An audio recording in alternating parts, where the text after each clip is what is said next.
I was standing in my kitchen, chopping onions with the kind of rhythm you get after years of cooking for yourself. The smell of garlic sizzling in olive oil filled the air, mixing with the faint notes of jazz playing from the little speaker on my counter. For a moment, life felt beautifully ordinary.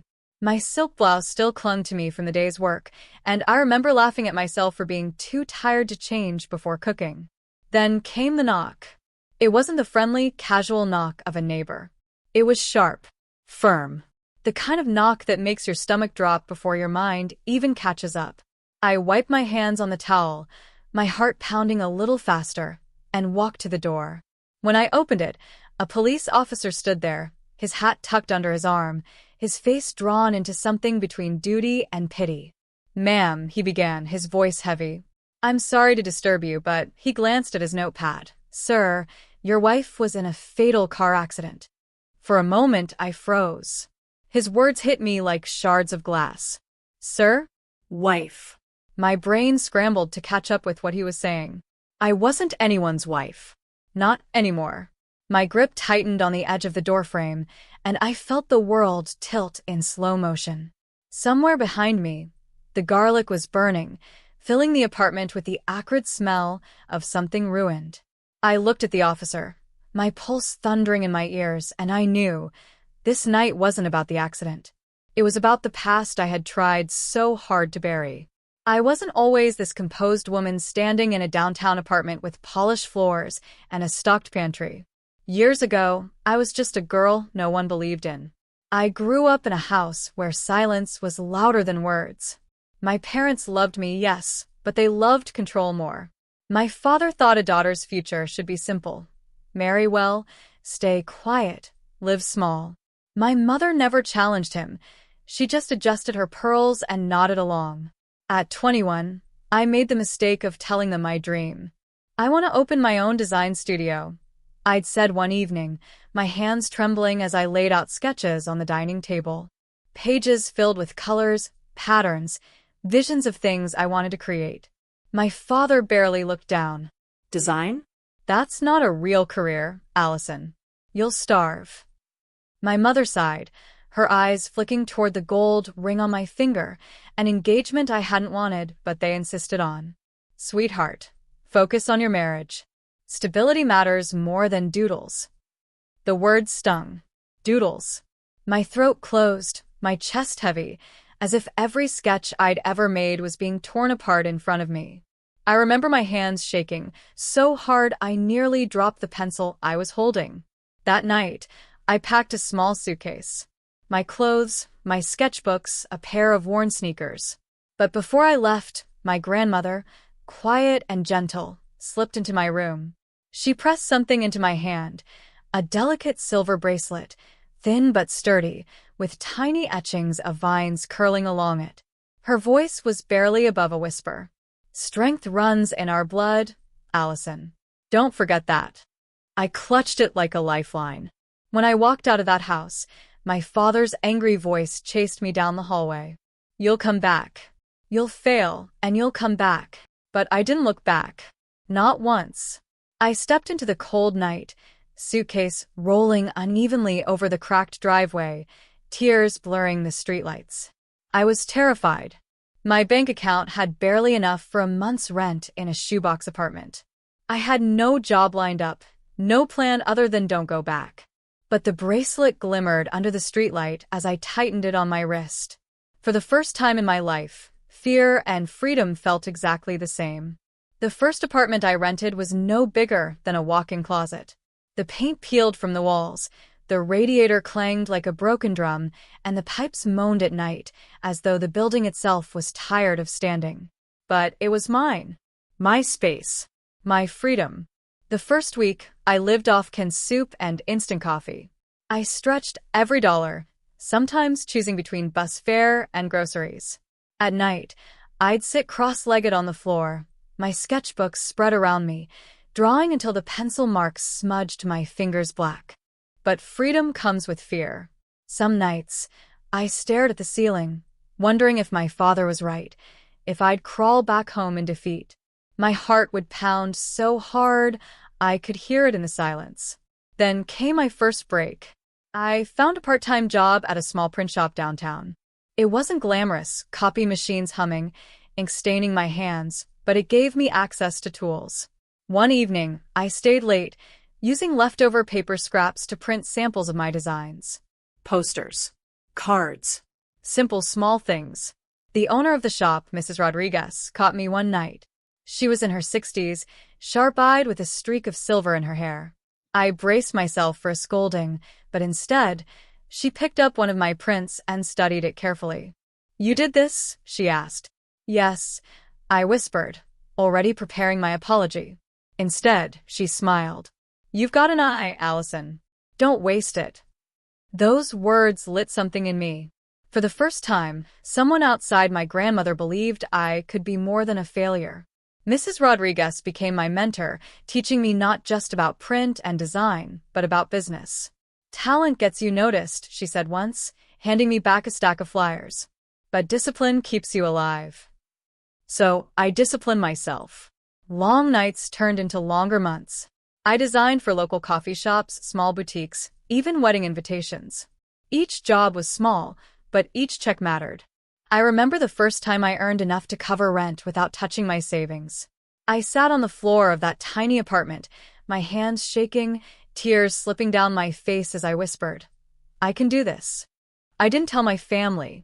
Every time they called, or rather, every time my mother left a voicemail asking if I was ready to come home yet, I let it go unanswered. On social media, I kept it vague. A picture of my coffee cup, a skyline view, a generic caption. Nothing that hinted at the empire I was quietly building. Within 3 years, I launched my own small design studio. Within 5, I had clients across the country. My name was starting to circulate in creative circles. And yet, my family still thought I was scraping by, chasing what they called a silly dream. And I let them believe it, because one day I knew I'd show them exactly who I'd become. The night the officer came to my door was the night everything unraveled. His words, "Sir, your wife was in a fatal car accident," still rang in my ears as I corrected him, explaining he must have the wrong address. His apology was quick, awkward, and then he was gone, but the damage was done. That single moment cracked open something I had worked years to keep sealed, the life I had built away from my family. News travels fast in small towns, and somehow, word reached them that a police officer had shown up at my apartment. My mother's voice trembled on the voicemail. "Allison, are you in trouble? Should we come?" By the weekend, they were at my doorstep. I hadn't invited them, but there they stood, my father, still in his pressed slacks and judgmental eyes, my mother, clutching her handbag like it was armor, and my younger brother, Evan, shifting uncomfortably as though he'd rather be anywhere else. They expected to find me in some rundown apartment, struggling, defeated. Instead, they walked into my loft. Floor-to-ceiling windows bathed the space in golden light. Abstract paintings lined the walls, pieces I'd collected from artists I admired. A glass desk stood near the balcony, sleek and modern, stacked with design portfolios. In the corner, a shelf displayed framed photographs of my milestones, my first storefront, the ribbon cutting at my studio, a magazine spread that had once named me one of the top 30 under 30 designers in the country. They froze, their silence louder than their arrival. I watched their eyes dart around, taking in every detail. The Persian rug beneath their feet, the grand piano I'd bought secondhand but restored to beauty. Even the scent of fresh lilies from the vase on my counter seemed to mock their assumptions. My father was the first to speak. This place is yours?" His voice cracked, the confidence I remembered from my childhood suddenly gone. "Yes," I said simply, my tone steady. My mother blinked rapidly, as though she might cry. "But we thought—" She stopped, the weight of her own disbelief stealing the rest of her words. I walked to my desk, picked up a leather portfolio, and laid it open on the coffee table. Inside were contracts with names they recognized, brands, companies, people who had hired me, trusted me, paid me more than my father ever dreamed I'd earn. "I didn't come back home because I didn't need to," I said quietly, looking at each of them. I wasn't doodling. I was building. And now, I own one of the fastest-growing design studios in the state. Evan let out a low whistle before catching himself, his eyes wide. My father's face flushed, torn between pride and shame. My mother sat down slowly, like the weight of her handbag had finally crushed her. For years, they believed I was the failure, the lost cause, the stubborn daughter chasing an impossible dream. Now, in this space filled with proof of my success, the truth pressed down on them until none of them could meet my eyes. Finally, I broke the silence. You told me I'd starve, that I'd crawl back, that I'd fail. I slid the silver bracelet on my wrist into the light, its etched vines glinting. But here I am. The room pulsed with unspoken words, the tension almost electric. For the first time in my life, I wasn't the child at their mercy. I was the woman who had built something they couldn't deny. And they knew it. I let the silence linger. For years, I had been the one shrinking under their disappointment. Now they were the ones shrinking under my truth. My father cleared his throat, as though searching for the authority he'd once wielded so easily. Allison, we may have been harsh, but we only wanted what was best for you. I raised an eyebrow. Best for me? Or best for the version of me that fit your vision? He flinched. My mother reached for my hand, her palm trembling. We didn't understand, she whispered. We thought you were throwing your life away. I pulled my hand back gently, not unkindly, but firmly. You thought wrong. And now, if you want to be part of my life, there are conditions. They looked at me as though I'd spoken in another language. But I meant every word. First, I began. You stop belittling dreams. Mine. Evan's. Anyone's. You don't get to decide what's worthy anymore. If someone has passion, you respect it. Evan shifted, his eyes flicking up at me. For the first time, he looked like he believed he might matter. Second, I continued, my voice steady. No more toxic silence. We talk. About fears, about mistakes, about love. I won't live in a family where words are weapons or withheld like punishments. My mother's eyes watered, her lipstick trembling as she pressed her lips together.